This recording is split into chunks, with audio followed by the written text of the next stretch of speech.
आज स्टूडियो में जानेंगे कि मखाना कैसे बनता है। हम मखाना बनने की पूरी जानकारी, मखाने की खेती से लेकर मखाना तैयार होने तक हर प्रोसेस को दिखाने वाले हैं। तो चलिए वीडियो की शुरुआत करते हैं। आपको बता दें कि मखाने की खेती किसी खेत या जमीन पर नहीं की जाती, बल्कि मखाने की खेती तालाब में की जाती है। मखाने की बुवाई से पहले अक्टूबर-नवंबर के महीने में तालाब से जलकुंभी और अन्य खरपतवार को निकाला जाता है और फिर दिसंबर से जनवरी महीने तक कुछ इस तरह तालाब में मखाने की बीज की बुआई की जाती है। ये बीज कुछ इस प्रकार का दिखता है, काला और भूरे रंग का। मखाने की बुआई के कुछ दिन बीत जाने के बाद जनवरी से फरवरी माह के बीच इसके छोटे छोटे पत्ते निकलने लगते हैं और अप्रैल से मई महीने तक पूरा तालाब इन गोलाकार और कांटेदार पत्तों से भर जाता है और इसके जड़ भी काफी लंबे और रेशेदार हो जाते हैं, जो तालाब में नीचे तलहटी पर चले जाते हैं। उसके बाद अप्रैल महीने के अंत में इसके छोटे छोटे फूल भी आना शुरू हो जाते हैं और मई महीने के पहले सप्ताह में ये फूल काफी संख्या में आने लगते हैं। ये फूल बैंगनी रंग का होता है, जो कि काफी खूबसूरत दिखता है। अब मई महीने के अंत से फल भी आना शुरू हो जाते हैं। मखाने का फल स्पंजी और कटीला होता है और इसमें बीज की बात करें तो औसतन एक फल में 70 से 110 बीज होते हैं और यही बीज आगे चलकर मखाना बनने वाला है। जुलाई के महीने तक मखाना का फल तैयार हो चुका होता है, इसलिए यह पानी के अंदर ही फटने लगता है, जिससे इसका बीज पानी पर तैरने लगता है और इस बीज के चारों तरफ हल्के गुलाबी रंग का ऐसा कवर होता है और जब 1-2 दिन बाद गुलाबी रंग का कवर गल जाने के बाद सफेद हो जाता है, तब ये बीज तालाब के अंदर तलहटी पर बैठ जाता है और अगस्त-सितंबर माह में मखाने का पत्ता भी गलना शुरू हो जाता है,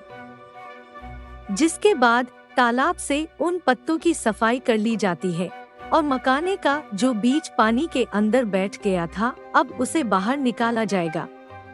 जिसके लिए ये किसान लकड़ी से बनी इस बड़ी चली नुमा टोकरी, जिससे यहाँ की भाषा में गांज कहा जाता है, उसकी मदद से कुछ लोग इस तरह से पानी के अंदर से मखाने के बीज को निकालते हैं। सच में हमारे किसान भाई बहुत कड़ी मेहनत से इस काम को करते हैं और जब सारा बीज निकल चुका है, इसे कुछ इस तरह पैर से मसलकर बीजों की सफाई करते हैं, जिससे बीज के ऊपर का कवर निकल जाता है और बीज को पानी से साफ कर लेते हैं। बाद मैंने बोरों में भरकर इसके अगले प्रोसेस के लिए तैयार किया जाता है। इसके लिए इन सभी मखानों की बीजों को धूप में अच्छी तरह से सुखा लेते हैं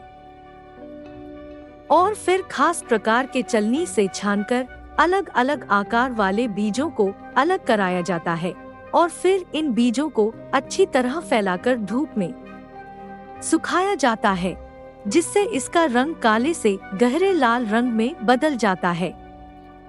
उसके बाद इन बीजों को उसी दिन बिना बालू के मिट्टी के कढ़ाई में भूना जाता है और बुनाई के बाद इन बीजों को टोकरियों में ठंडे छायादार जमीन पर कुछ दिनों तक रखा जाता है, जिससे बीज के कड़े छिलके और अंदर का मुलायम लावा ढीला पड़ जाता है।